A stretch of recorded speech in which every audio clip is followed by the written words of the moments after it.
October 2013 ay may isa na namang shocking case sa Tokyo, Japan na pinag-usapan.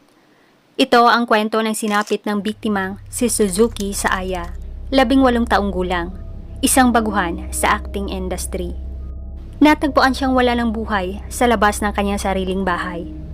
At ang mas nakakagulat ay natumbok na ang may sala sa dalaga ay isa palang half Filipino at half Japanese o kung tawagin ay Japinoy. Kaya aalamin natin ngayon sa kwentong to ang punot dulo kung paano humantong sa katapusan ang buhay ni Suzuki Saaya.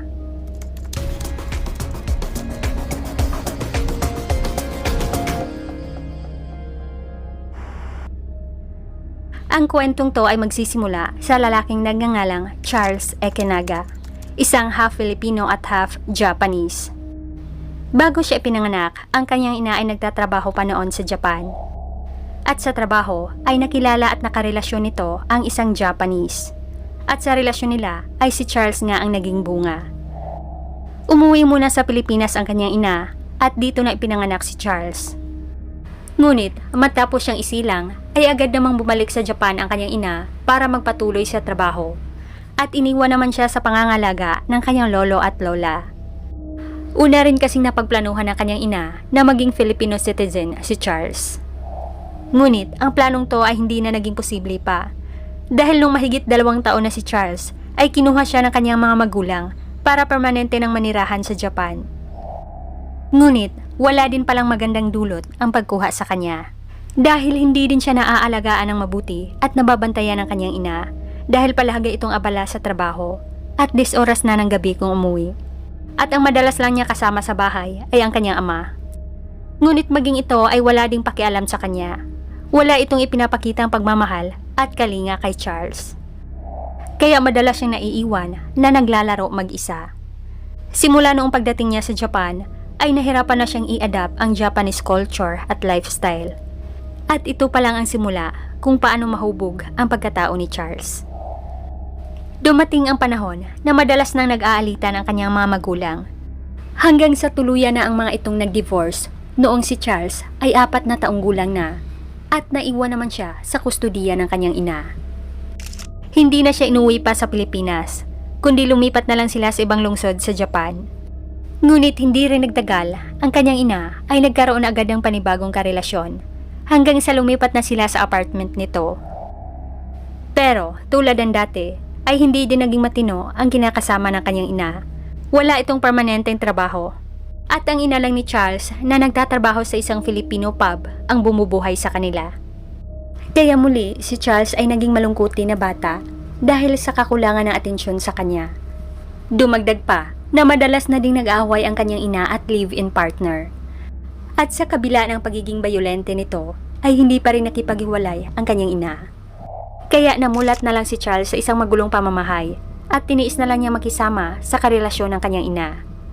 Nagpatuloy pa ang sitwasyong ito hanggang sa lumaki na si Charles.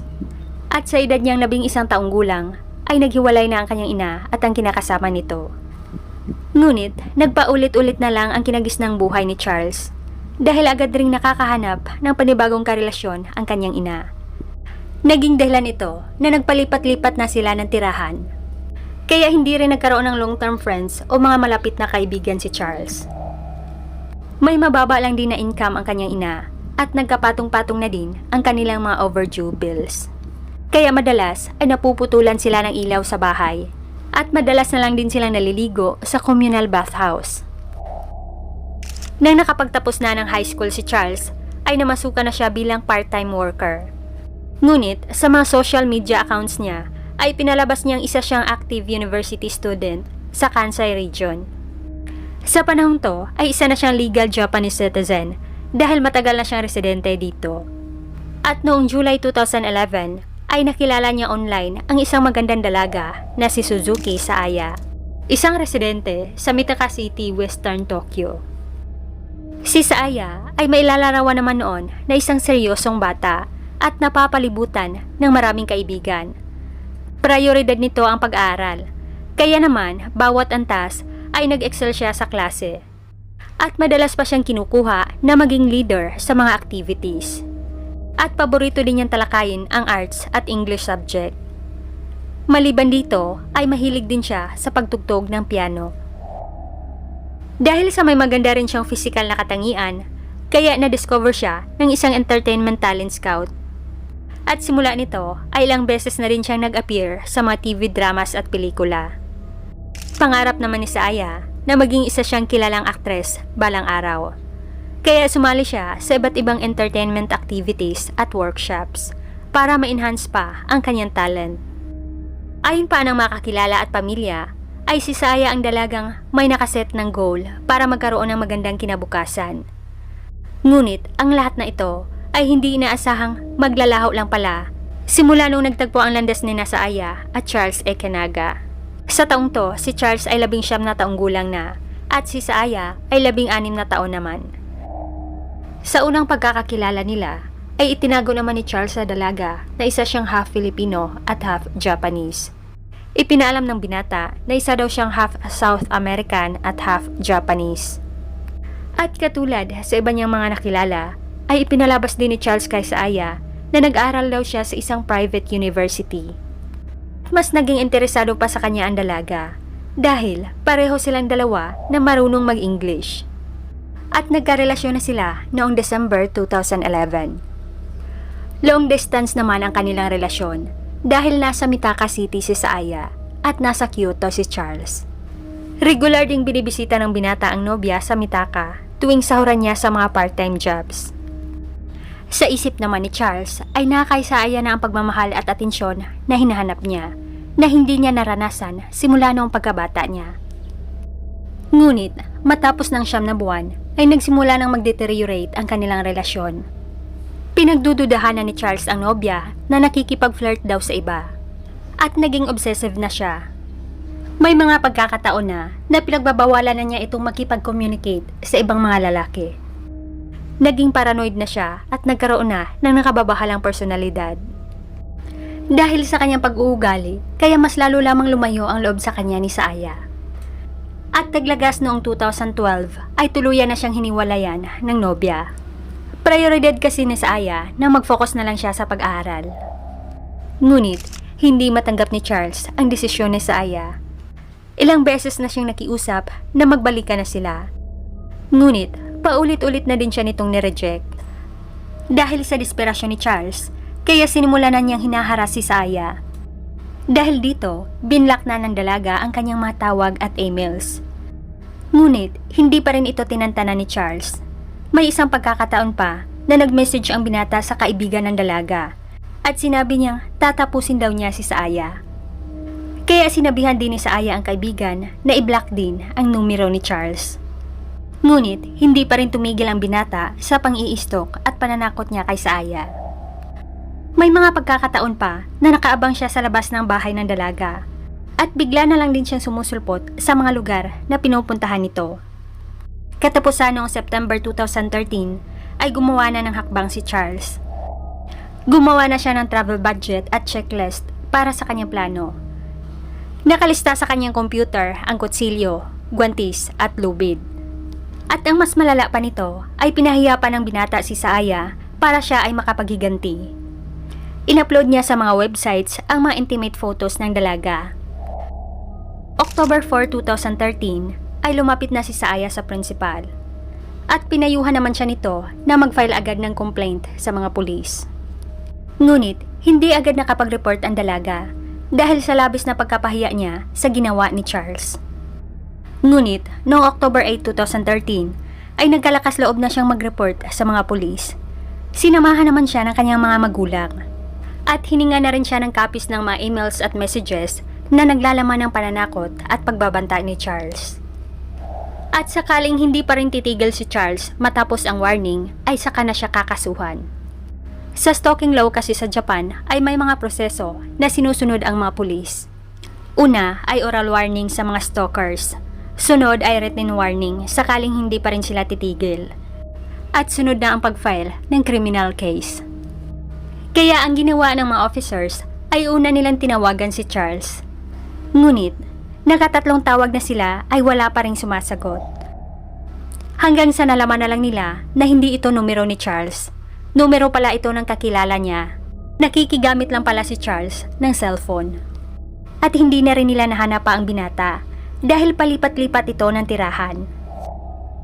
Matapos ang klase ni Saya, bandang alas 4:30 ng hapon ay agad na siyang umuwi para maiwasan niya ang stalker na ex. Sa oras din na ito ay tumawag ang mga pulis at nagtanong kung nakauwi ba siya sa bahay na ligtas.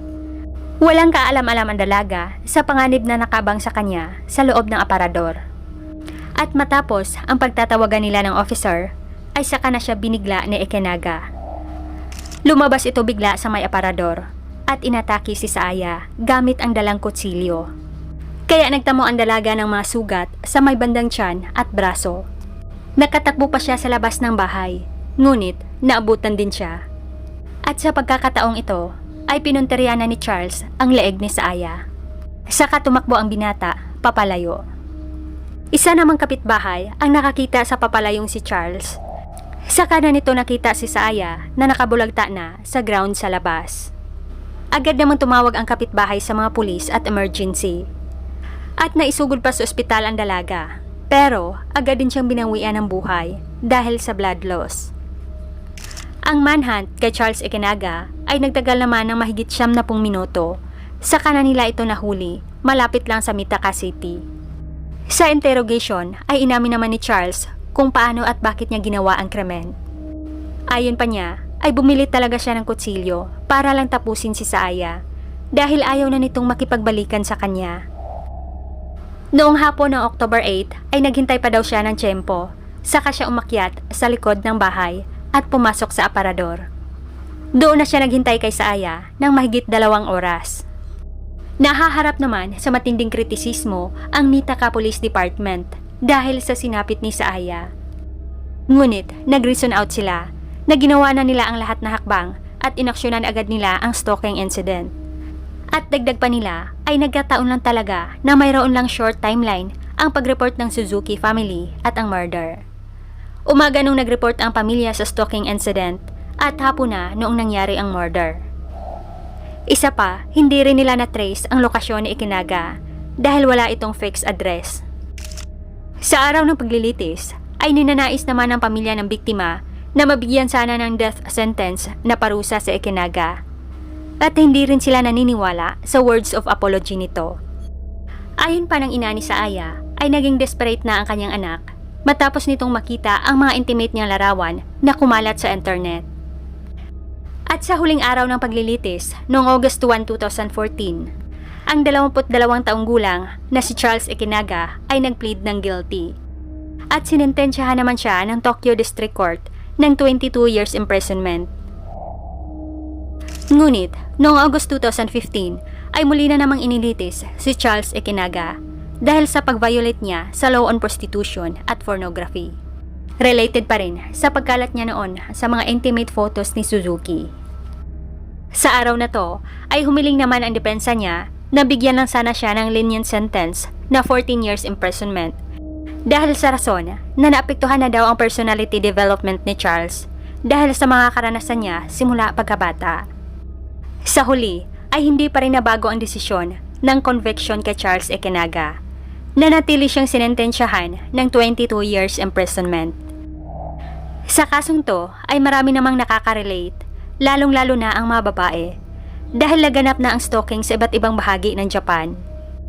Maihalintulad din ang insidenteng to sa nangyari pa noong October 1999 sa sinapit ni Shiori Ino. Nagwakas din ang buhay niya sa kamay ng kanyang stalker na nobyo. Sana ang kasong to ay magbigay aral sa lahat, mapababae man o lalaki. Maging alerto at mapagmatsyag sa paligid at piliin ang husto ang taong mapagkakatiwalaan. Hanggang dito lamang mga ka-curious. Maraming salamat sa lahat na nanood at patuloy pa rin tumangkilik sa Pilipinong Curious.